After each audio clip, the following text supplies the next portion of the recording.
Kelly Osbourne's voice trembled with a raw authenticity that pierced through the composed facade of her BBC breakfast interview, marking her first foray into public discourse since the heartbreaking loss of her father, the unparalleled Black Sabbath frontman Ozzy Osbourne.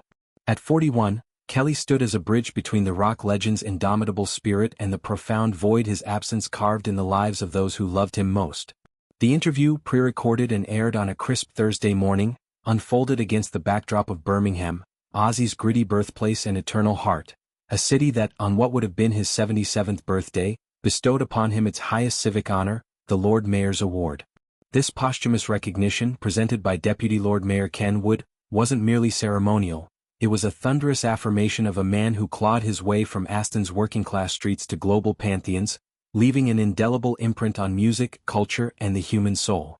As Kelly navigated the conversation, her composure fractured under the weight of fresh grief, tears tracing silent paths down her cheeks as she articulated the honor's resonance. The fact that he has been recognized in such a way means so much to us because he loved this city, he loved Birmingham, he was a true Brummie through and through, she said, her words a loving elegy to the unyielding loyalty that defined Ozzy. Birmingham wasn't just a dot on a map for the Prince of Darkness. It was the forge where his voice, gravelly, haunted, revolutionary, first echoed through industrial shadows. From the smog-choked factories to the stages of Villa Park, where his final concert thundered in July 2025, Ozzy embodied the city's defiant pulse. Kelly's pride swelled as she recounted his final wish, to perform one last time, to pour every ounce of his battle-scarred energy into a spectacle that honored the fans who'd screamed his name for decades. He worked so hard to do what he wanted to do most in this world, and that was perform one more time, and then he was ready to go, she reflected. He made a mark on this planet that will never be erased. In that moment, Kelly transformed personal loss into collective triumph, elevating Ozzy's legacy from personal patriarch to cultural colossus. The interview's emotional crescendo came as Kelly confronted grief's merciless grip, a force she'd never fathomed until it claimed her father after his valiant fight against Parkinson's disease. "It actually has been horrific," she confessed, her voice cracking like thunder in a quiet storm. "I've never ever felt anything like grief. I never realized that you could love someone so much." This admission stripped away the armor of celebrity, revealing the universal ache of bereavement, the kind that hollows out routines, colors memories in sepia, and whispers doubts in the dead of night. For Kelly, whose life intertwined with Ozzy's through the chaotic lens of the Osbourne's reality series, this wasn't abstract sorrow. It was the unraveling of a bond forged in fame's furnace. Ozzy, the self-proclaimed Ozfest emperor who'd bitten heads off bats and defied every odd-stacked prophecy, had been her anchor, her provocateur, her everything.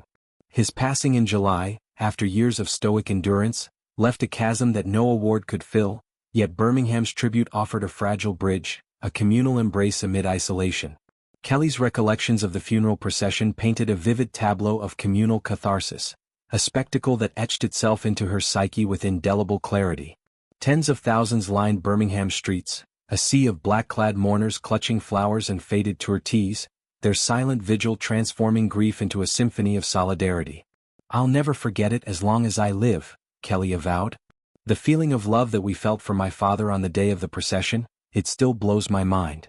This outpouring wasn't mere spectacle, it was a testament to Ozzy's alchemy, turning heavy metal's raw aggression into a balm for the broken. From Iron Man's dystopian riffs to Paranoid's urgent pleas, Black Sabbath's catalog resonated with the disenfranchised, their occult-tinged anthems sparking both adoration and controversy. Even a future pope decried Ozzy's subliminal satanic influence, yet millions found solace in his snarls, proof that his mark transcended borders and biases. Kelly's gratitude extended to every handwritten note, every roadside tribute, weaving a safety net against solitude.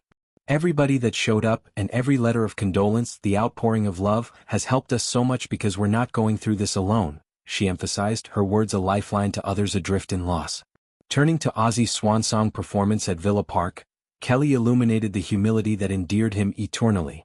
Post-show, amid thunderous applause, he turned to her mother Sharon with boyish wonder, "I didn't realize people liked me that much." This anecdote crystallized Ozzy's essence.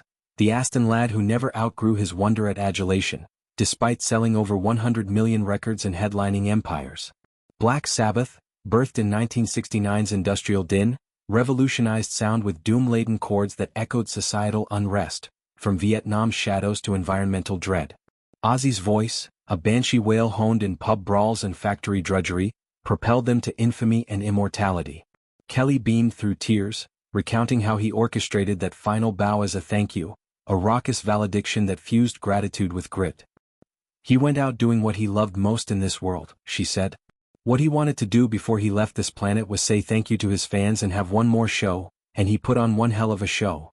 In Villa Park's Roar, Ozzy didn't just close a chapter. He etched an epitaph of unrepentant passion. The Lord Mayor's award ceremony itself was a mosaic of familial fortitude, with Sharon and Kelly accepting on Ozzy's behalf amid Birmingham's storied halls. Sharon, 73 and a pillar of unshakable resolve after 43 years of marriage, clutched the honor as if it were Ozzy's hand once more. Kelly, battling visible tears, stood resolute, her presence a vow to steward his legacy. The award, symbolizing exemplary community impact, fittingly crowned a man whose life wove rebellion with philanthropy, from sobriety advocacy to wildlife conservation. At Broad Street's Black Sabbath bench, fans amassed floral tributes, the family's note, "We love you Daddy, love Louis, Amy, Kelly and Jack," a tender coda amid the chaos.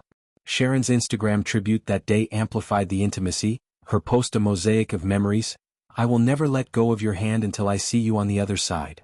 Celebrating his birth, she toasted the madman who became her world, their union a rock and roll odyssey of highs and tempests.